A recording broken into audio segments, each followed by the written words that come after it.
नमस्कार, आप देख रहे हैं 24 न्यूज़। मैं हूं आपके साथ पूर्णिमा। इस वक्त देश में नक्सलवाद से लड़ने की मुहिम चल रही है और महाराष्ट्र के गढ़चिरौली में, जैसा कि हम सब जानते हैं, 60 नक्सलियों ने आत्मसमर्पण किया है, जिसके बाद महाराष्ट्र के मुख्यमंत्री ने आह्वान किया कि हम सब मिलकर नक्सलवाद का सफाया करने के लिए एक साथ एक दिशा में काम करते हैं। और इसी पर बातचीत के लिए हमारे साथ इस वक्त महाराष्ट्र की राजनीति का एक ऐसा जाना माना चेहरा मौजूद है जिनसे आप सब अच्छी तरह वाकिफ हैं। लोगों से सीधा जुड़ाव, ज़मीनी मुद्दों पर फोकस और इसके साथ-साथ साफ-सुथरी छवि, ये तमाम वो चीज़ें हैं जो उनको हर राजनेता से अलग बनाती हैं। सीधे मैं आपका तारुफ कराती हूँ। हमारे साथ हैं पूर्व सांसद श्री गोपाल शेट्टी जी। बहुत-बहुत स्वागत है गोपाल शेट्टी जी इन 24 न्यूज़ पर। नमस्कार। इस वक्त हम सब ने जैसा देखा, महाराष्ट्र के मुख्यमंत्री ने, देवेंद्र फडणवीस जी ने बोला कि नक्सलवाद का सफाया करने के लिए सबका साथ में आना ज़रूरी है। इस बात से ज़्यादा चर्चा इस बात की है कि गोपाल शेट्टी जी ने कैसे कहा कि नक्सलवाद का सफाया करने के लिए हम सबको साथ आना है, लेकिन अर्बन नक्सलवाद का सफाया उससे भी ज़्यादा ज़रूरी है। तो हम आपसे आशय समझना चाहेंगे कि अगर आपने ये बात कही है तो उसके पीछे आपका क्या तथ्य है, क्या तर्क है? देखिए, देवेंद्र फडणवीस जी ने बहुत खुले शब्दों में, मतलब सामान्य लोगों को भी पता चले, इसलिए शहरी नक्सलवाद उन्होंने कहा। एक नक्सलवाद तो वो भी, उनका भी काम यही है, बंदूक के नोक पर लोगों को छीनना, मारना, प्रॉपर्टी ले लेना। और मैंने सोचा कि जब उन्होंने अपील किया तो मुंबई शहर के बारे में, और मैं हमेशा मुंबई शहर के बारे में एक काम करते रहता हूँ। तो मुंबई शहर में भी जिस प्रकार के कुछ कारनामे होते हुए हम लोग देख रहे हैं, वो कोई नक्सलवाद से कम नहीं है। अब आप शुक्ला कंपाउंड का ले लीजिए। निजी जमीन पर 40-45 साल से लोग बैठे हुए, महानगर पालिका टैक्स लेती है, गुमास्ता लाइसेंस लिया है। सब कुछ होते हुए भी एक व्यक्ति, जमीन मालिक दूसरे जमीन मालिक को बेच देता है और नया आदमी आता है, छोटी सी टेक्निकल पॉइंट को पकड़कर कोर्ट में चला जाता है। मैं वकीलों से भी थोड़ा नाराजगी जताना चाहूंगा, क्योंकि देखिए, जब इतने बड़े पैमाने पे लोगों का मुद्दा है तो न्यायालय का मतलब क्या होता है? वकील जो बने हैं वो लोगों को न्याय देने के लिए बने हैं। लेकिन इन दिनों में तो लगता है कि नहीं, हर क्षेत्र में लोग सिर्फ पैसा बनाने के लिए ही बने हैं। चाहे पॉलिटिकल का क्षेत्र हो, कमर्शियल क्षेत्र हो, न्यायालय का मामला लीजिए आप, एजुकेशनिस्ट ले लो, डॉक्टर लोग ले लो। तो एक जमाने में चैरिटी हुआ करता था, लोग एक सेवा के रूप में काम करते थे। आज हर व्यक्ति पैसा, और पैसा लेने लेते समय इनको इतना भी दिल में पीड़ा होती नहीं है कि किसी व्यक्ति को हॉस्पिटल में एडमिट कर दिया, 5-10 दिन एडमिट रहा और उसका लाखों रुपया बिल बना देते हैं। उसकी पेइंग कैपेसिटी है, नहीं है, ये भी देखा नहीं जाता है। इसलिए मुझे लगता है कि देखिए, देश के प्रधानमंत्री ने कानून बनाया बहुत, सामान्य लोगों को सभी सुविधा मिले उसकी व्यवस्था की है। महाराष्ट्र के मुख्यमंत्री भी वही काम कर रहे हैं। लेकिन सिर्फ प्रधानमंत्री और मुख्यमंत्री ने काम करने से ये समस्या का समाधान होने वाला नहीं है। लोकल जो नेता होते हैं, उन्होंने इस मुद्दे को उठा लेना चाहिए, वो चाहे नगर सेवक हो, विधायक हो, सांसद हो और पार्टी के कार्यकर्ता भी। और मैं भी जब 40-45 साल के पहले भारतीय जनता पार्टी में आया था, तो मैं मेरे परिसर के मुद्दे को लेकर भारतीय जनता पार्टी के दरवाजे पे गया था। काम तो वही आज भी कर रहा हूँ, स्थानिक लोगों का ही। तो मैंने कहा कि शहरी नक्सलवाद को मैंने एक अलग मोड़ देने का प्रयास किया कि मुंबई शहर में जिस प्रकार से लोग हैरान परेशान है, कुछ बात, एक जगह पे बैंक फेरी वालों को लोन देती है और दूसरी जगह पे मुंबई महानगर पालिका के लोग आकर तोड़ देते हैं। तो ये कोई नक्सलवाद से तो कम नहीं हुआ ना। आफ्टर ऑल, लोकशाही में महानगर पालिका के अधिकारी हो, पुलिस हो, पॉलिटिशियन हो, न्याय प्रणाली हो, ये सारा जो व्यक्ति है, वो उसको सहयोग करने के लिए, उसको मदद करने के लिए ये सारी सिस्टम है। लेकिन आज मदद हो रहा है कि ये सारे लोग उसको परेशान कर रहे हैं, ये एक संशोधन का मुद्दा बनते जा रहा है। और किसी ने तो इसके बारे में आवाज़ उठानी चाहिए, और मेरे जैसा व्यक्ति जो सिर्फ लोगों का सेवा के लिए ही राजनीति में मैं आया, तो मैंने कहा कि मैं अगर चुप रहूँगा तो कैसे चलेगा? मैं अगर आपको आगे की बात बताऊँ तो ऑक्यूपेशन सर्टिफ़िकेट का जो मुद्दा मैंने उठाया, और ये वेलिंगटन सोसाइटी के लोग जिस तरह से हैरान परेशान होते हुए मैं देखा, और न्यायालय ने कहा कि 3 हफ्ते में आपको घर खाली करना पड़ेगा। ऑक्यूपेशन सर्टिफिकेट न होने की वजह से किसी का घर खाली करवाया होगा, ऐसा किसी ने सुना ही नहीं होगा। ऑन द कॉन्ट्री मैं कहूँगा कि कॉर्पोरेशन के मैनुअल में है, अगर आपके पास ऑक्यूपेशन सर्टिफिकेट नहीं है तो ऑक्यूपेशन सर्टिफिकेट प्राप्त करते समय आपको ₹500 जुर्माना भरना पड़ेगा, जुर्माना पड़ेगा। और ये देश में सारा सिस्टम है, एमआरटीपी एक्ट में प्रोविज़न है। बहुत सादे भाषा में अगर आपको बता दूँ, आपको बोरीवली से ट्रेन पकड़कर चर्चगेट जाना है, तो नियम क्या है कि आपने टिकट लेकर गाड़ी में बैठना चाहिए।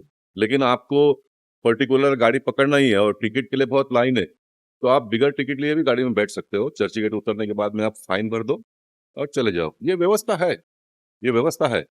तो एमआरटीपी एक्ट में भी ये सारे बिल्डिंग के जो भी नॉर्म्स है, उसमें सभी प्रकार की व्यवस्था है। और व्यवस्था क्यों बनी है कि जो सामान्य व्यक्ति है, जो टैक्स पेयर है, जो भारत का नागरिक है, वो हैरान परेशान नहीं होना चाहिए। इसलिए सारी सुविधाएं बनाई है। लेकिन ये सुविधा उस व्यक्ति तक पहुंचाने के लिए चुने हुए जनप्रतिनिधि, अगर वो कमजोर पड़ता है तो फिर वकील, अगर वो भी कमजोर पड़ता है तो फिर न्यायालय, ये सारी व्यवस्था है। लेकिन मैं इन दिनों में देख रहा हूँ कि सभी लाइन सीरीज में कोई मदद होता ही नहीं है और वो फिर सामान्य व्यक्ति हैरान परेशान होता है। अहम बात है आपकी, आपने जिस तरह से बोला लोकशाही में, राजतंत्र में जो भी सिस्टम होता है वो सेवा भाव के हिसाब से तैयार किया जाता है कि लोगों को ज़्यादा से ज़्यादा चीज़ों के लिए आसानी हो। लेकिन हम जिस तरह से आप भी एक्सप्लेन कर रहे हैं कि एक नेक्सस की तरह काम करते हैं कि जैसे हमने वसई विरार में भी देखा था, बिल्डिंग्स को अप्रूवल मिल गया बैंक की तरफ से, बाद में वो अवैध घोषित हो जाती है, उनको तोड़ने के लिए पहुंच जाते हैं। तो ये नेक्सस है जो समय दर समय बार-बार ऊपर सतही तौर पे आ रहा है, लेकिन इससे लड़ने की जो इच्छा शक्ति होनी चाहिए या खात्मे का जो एक मोटिव की तरह काम करना चाहिए, उसमें कमी होती है। ऐसा क्यों है? ये कि जो चुने हुए जनप्रतिनिधि है, वो भी कोर्ट का आदेश आ गया तो फिर वो सरेंडर हो जाती है। नहीं, कोर्ट के आगे तो कौन जाएगा? देखिए, मजाक में अगर कहूँ तो फिल्मी पिक्चर हम लोगों ने देखा है। उदाहरण के तौर पर शायद दीवार में अमिताभ बच्चन भगवान से लड़ जाते हैं। देखिए, भगवान तो हमारे माँ-बाप है ना। जैसे हम अपने माँ-बाप से लड़ जाते हैं, तो हम किससे लड़ेंगे? अपने से ही लड़ेंगे ना। तो न्यायालय के साथ तो लोकमान्य तिलक जी ने उन दिनों में लड़ा था, ब्रिटिश के न्यायालय में जाकर, कि स्वराज्य मेरा जन्मसिद्ध अधिकार है, उसको मैं प्राप्त करके रहूँगा। आज तो हमको हमारे न्यायालय के सामने जो गलत होता आएगा, वो बताने का काम है। अगर वो हम बताएँगे तो न्यायाधीश को कैसा पता चलेगा? न्यायाधीश को पता भी चलता है, लेकिन वो सुओ मोटो तो हर बार निर्णय दे नहीं सकते हैं। न्यायालय में तो जो प्रेज़ेंटेशन होता है, जो मुद्दे को लेकर सामने वाला वकील लड़ता है, उसके आधार पर वो निर्णय करते हैं, जजमेंट देते हैं। तो उस पे घर बनाने का मेरा पूरा अधिकार है। महानगर पालिका मेरे से टैक्स ले, आप कैसे किसी का घर तोड़ते हो? आज तो परिस्थिति ये है कि सरकार के जमीन पे लोगों ने घर बनाया और फिर सरकार उसको रेगुलाइज करती है। और सरकार का ये काम है ना, लोगों को घर देना, ये सरकार का काम है। तो एक जगह पे सरकार के जमीन पर बने हुए लोगों को प्रोटेक्शन देने के लिए कानून में बदलाव होता है, रेगुलाइजेशन होता है। तो दूसरी जगह पे सरकारी जमीन पे तो 2008-9 में भी किसी ने अगर घर बनाया तो वो उसको मान्यता प्राप्त हो जाता है। और शुक्ला कंपाउंड में 45 साल के पहले लोग बसे हुए हैं, महानगर पालिका को टैक्स भरते हैं, तो उसको कैसे तोड़ा जा सकता है, ये मेरे सामने का सवाल है।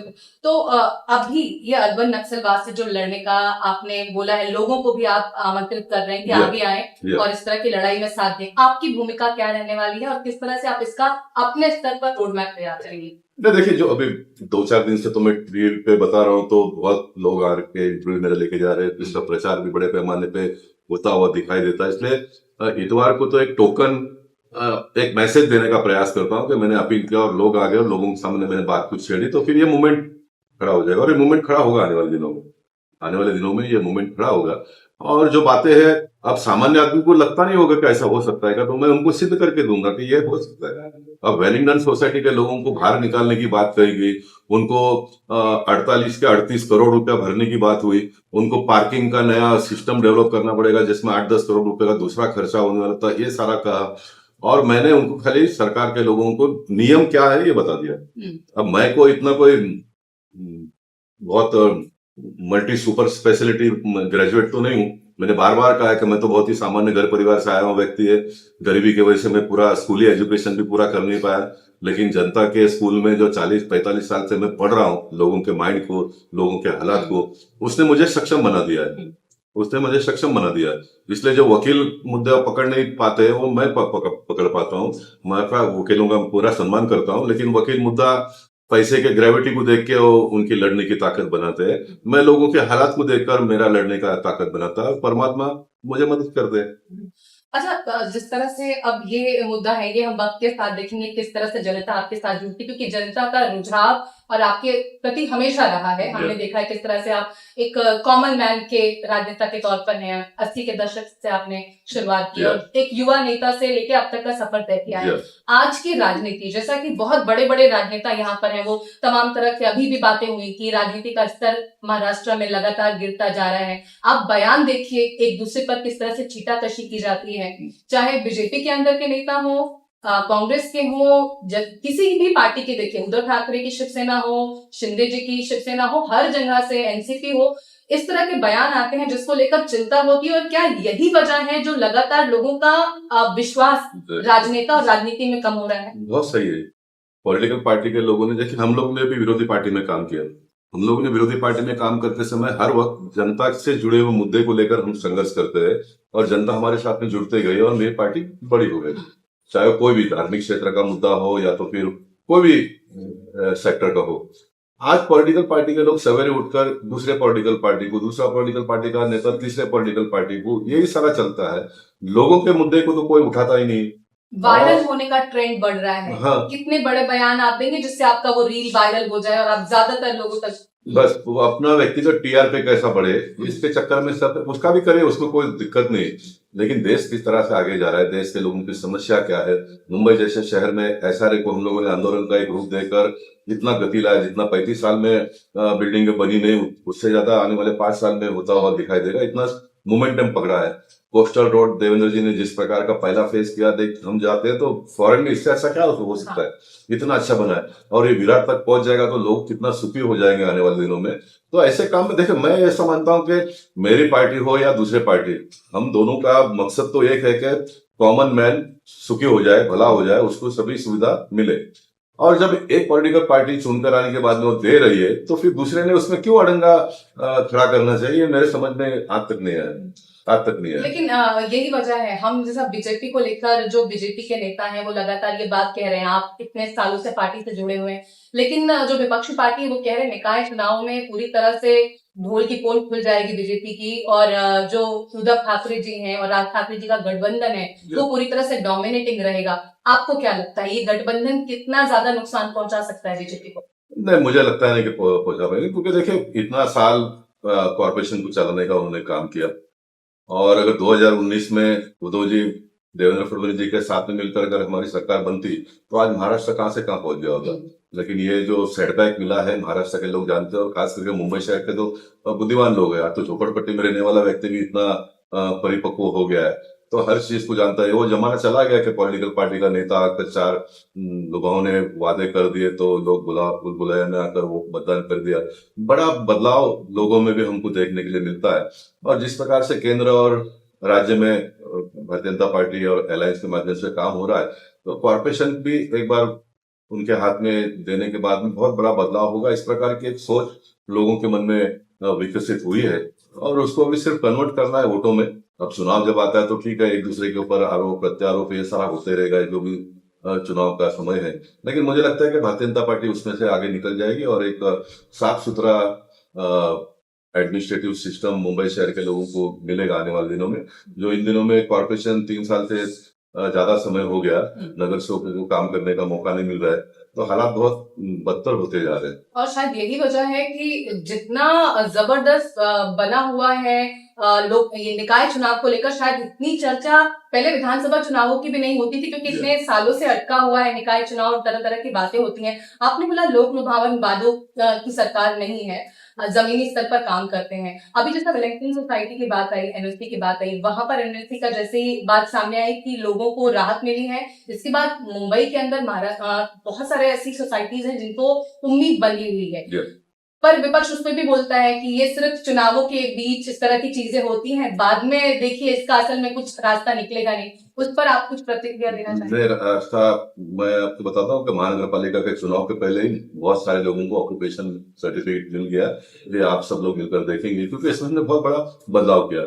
अब लोक लुभावना की बात भी इसमें ऐड हुआ है, लोग भी चर्चा करते हैं, मुझे पता है। लेकिन ऐसे सरकार ने इसमें कोई लुभावना या तो लोगों को नियम के बाहर जाकर सहूलत दिया नहीं है। मैंने तो महाराष्ट्र के मुख्यमंत्री देवेंद्र फडणवीस जी से ये बात कही कि भाई जो नियम से प्लान पास हुआ है उस समय पे जो रेट था वही लेना चाहिए लेकिन बीच का रास्ता निकाला है और मैं मानता हूँ कि अच्छा है, लोगों का भी अपना प्रॉपर्टी का वैल्यू बढ़ जाएगा और सरकार की तिजोरी में पैसा भी आ जाएगा। और मुंबई जैसे शहर में इतने सारे बिल्डिंगों को ऑक्यूपेशन सर्टिफिकेट ना होना, ये कोई हम जैसे राजनीतिक क्षेत्र में काम करने वाले लोगों के लिए कोई ये अच्छी बात नहीं है। मैं अपने पार्टी को भी इसमें जोड़ने का काम करूंगा, ये अच्छी बात नहीं है, लेकिन जो गलतियां हमसे हुई है उसको हमें नहीं सुधारना चाहिए ना। तो मुझे लगता है कि एक अच्छा समय आ गया है और महाराष्ट्र की सरकार ने जल्दी इसमें निर्णय ले लिया। आशीष शेलार जी हो, अमित शाटन जी हो, मंगल प्रभात गौड़ा जी हो, हम सारे लोगों ने मिलकर काम किया इसमें और इसका लाभ निश्चित आने वाले दिनों में लोगों को मिलेगा। बिल्कुल, जमीनी स्तर पर काम करने का अनुभव जो होता है वो जनता की नब्ज से जुड़ा होता है। गोपाल शेट्टी जी अच्छी तरह से जानते हैं कि लोगों की जरूरत क्या है, उसको किस तरह से पूरा करना है। अगर पूरे सिस्टमैटिक तरीके से काम करने जाएं तो हर बात का समाधान मौजूद है। आगे भी हम आपसे चर्चा करते रहेंगे। बहुत सारी ऐसी चीजें हैं जो आपसे हमको जाननी समझनी है, उसके लिए वक्त चाहिए रहता है। ज्यादा वक्त आपका हम कभी लेंगे और कोशिश करेंगे कि आप हमें ज्यादा से ज्यादा चीजों के बारे में जानकारी दे पाए, प्रकाश डाल पाए। अभी हमसे जुड़ने के लिए बहुत बहुत शुक्रिया, धन्यवाद। आप देखते रहिए 24 न्यूज़।